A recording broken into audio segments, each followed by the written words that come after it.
One of the most common questions I get out in the field or just speaking to people is, what's the actual process of a duplex conversion? I'll do a series of this on different projects, but to be honest with you, a duplex is the one I know best. So we'll go on here. I'm going to show you the typical steps. Obviously, it'll be a broad view, 30,000-foot view, but feel free to ask any more questions specifically if you need to reach out. My contact will be on the video. So, a duplex conversion can be done in different ways. It could be a Victorian home, it could be a bungalow. Bungalows seem to be the more popular option. And quite honestly, bungalows are easier. Victorian homes are beautiful, but they have, their old places. You got to deal with them. Bungalows are kind of the same thing. There's issues to deal with, but bungalows are definitely easier to address the major issues. So here's just a few sample shots of a couple projects I've done throughout my career.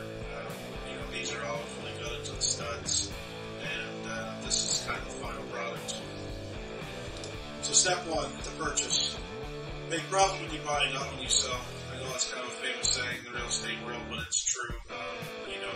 If you buy right at the beginning, when we're doing this stuff, we analyze the numbers properly. These houses are going to make you a good amount of money, but if you overpay in the beginning or you don't plan out well, they can sure end up costing you money. I highly recommend using a realtor with experience in duplex conversions. They know what they're looking for. They'll walk you through the process. There is a ton of great real estate agents in our area or all over the place that have experience with duplex. A lot of them won't know or have walked you through the process. So I recommend that highly. I've seen that go bad when you use regular agents that don't really understand the duplex conversions. Home inspections. I know sometimes it's hard to use one, but I highly recommend getting a home inspection clause. And I would use that time to bring in an expert contractor in duplex conversions. That allows you to let them come through and notice anything, and then you can get a ballpark figure from your contractor so you know whether it's a good buy or not, or if he sees any problems. On my case, a lot of my customers will use me as a home inspector. I'm not a licensed home inspector, but I'm going to be ripping this house apart, and I know what to look for, what matters in a home inspection or not. And then after you've done your ballpark, then you can analyze the deal. Once you purchase the place, step 2 is design and permits. So you want to hire a BCIN designer or have your contractor provide one for you. Use one of your pre-closed visits to have the measure done by your PCIN person. That'll speed along the process. So get 2 or 3 visits throughout the closing process. Have one of the early ones, have your BCIN designer come out and measure, and then that way they can now provide you with a concept drawing. Usually with a week or 2, they'll have you a concept drawing, and that's your time where they'll provide you can review, make any provisions or edit, and then once you approve it, then you can have your BCIN produce the permit set. So once they produce the permit set, you're going to apply for permit. Sometimes the contractor do it. I prefer if the BCIN person actually does it for us because they're going to have some editing to make with the city, and that just takes out a middleman and speeds along the process. And then that way your permit's in the city. So pre-construction, this one's kind of important. It's underutilized, but this is the time where you have your drawings. You're going to finalize your contract with your contractor. Now that's assuming you're hiring a contractor. So I work with some people that actually do it themselves. Most don't recommend it. It's a lot of time, especially if you're a full-time employee. And during the process, usually there's going to be 4-week, 6-week, 8-week closing period. Keep in communication with your contractor, ask the questions, and during that time, discussing selections. On a rental, there's not so many selections, but if you want something, you prefer something. If there's going to be windows to order, or you got a specific type of flooring, painting, all that stuff. That's a great time to get this done. So the time the process starts, you're ready to go. This is another great time to discuss time frames. I usually like to get ballpark figures, reasonable ballpark figures during this process, and that way you can set up your expectations, budgets, and when you need to start the screening for tenants. Phase 1, construction has started. Demo day, everybody's favorite. So step 1 of the process, obviously, there's going to be the demo. So, day 1, contractor should have a bin on your site and get the place ripped apart. Now, most times when you sell a basement, you're going to have a basement that was already finished or there's work, so there's going to be unforeseen things. I like to predict the unforeseen things because, you know, as a real estate investor, you want this all set, but it's not always doable, and it's not the contractor's fault. We don't have x-ray glasses. At that point, if I find stuff that was unforeseen, at that time you want to communicate with the customer contractor right away. You want that to, so you can make a plan to fix that stuff right before you go to frame construction.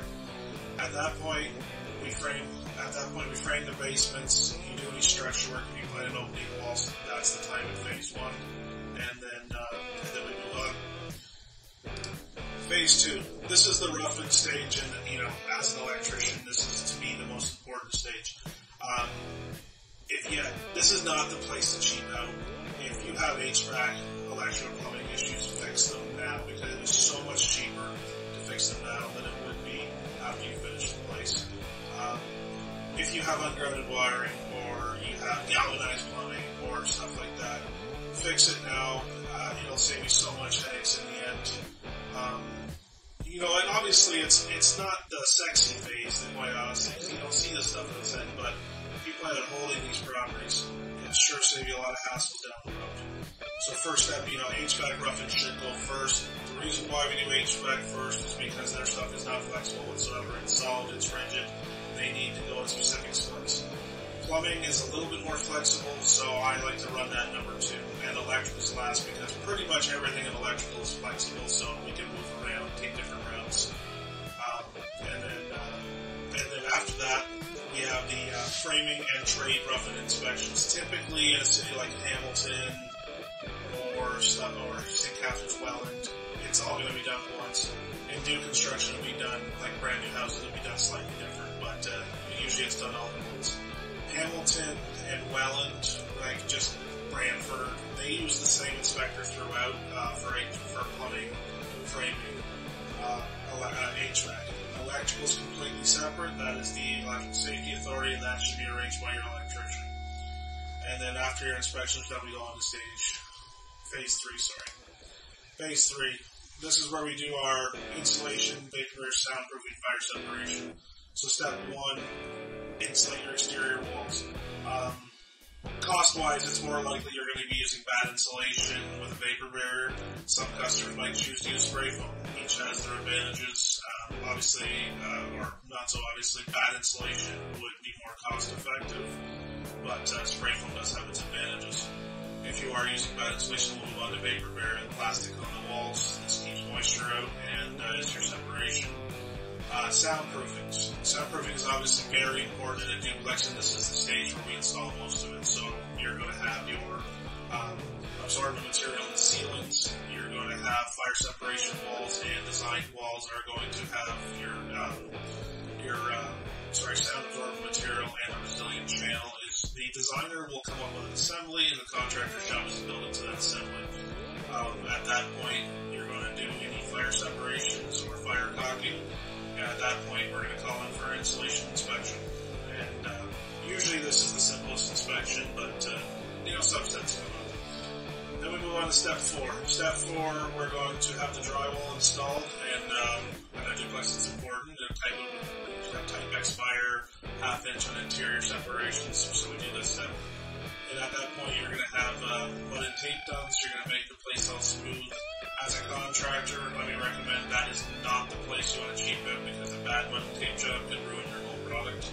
And at that point, you prime the basement with a layer of primer. And then we move on to step 5, the step everybody loves. We move on to the finishing steps. So this is how I like to run it. We install flooring first, then we put in the kitchens, we put in the bathrooms, install the doors, put your trim casing window boxes in, and then you get a first coat of paint on it. At that point, you bring in the trade installs, so you're going to have your toilets, your fixtures installed by the plumber, you're going to have grills and registers installed by your HVAC guy, the electrician's going to come with devices, lights, all that fun stuff. Tenant finishes, so closet rods, shelves, handrails, everything the tenant needs to function and be safe. And then we get a touch-up painting.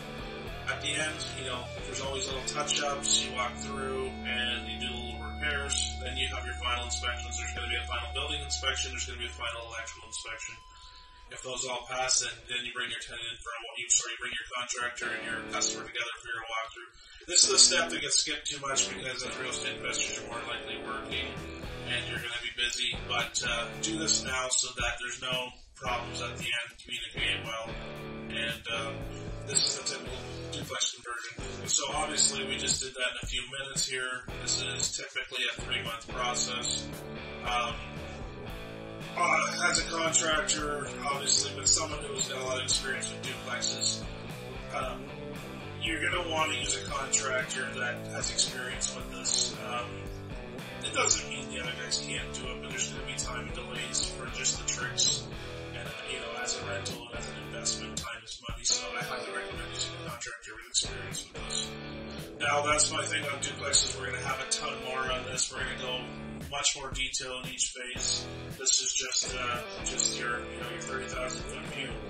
Makes it look sound easy. There's always challenges, but that's why a good contractor, a good renovator will make this experience easy for you. It shouldn't be hard if your contractor is making your life difficult or not getting things done. It's time not to use that contractor. Thanks for watching, guys. I'm John Tenbrink. I'm the REI Contractor. Feel free to reach out and ask any questions, and I look forward to speaking to you again. Have a great day.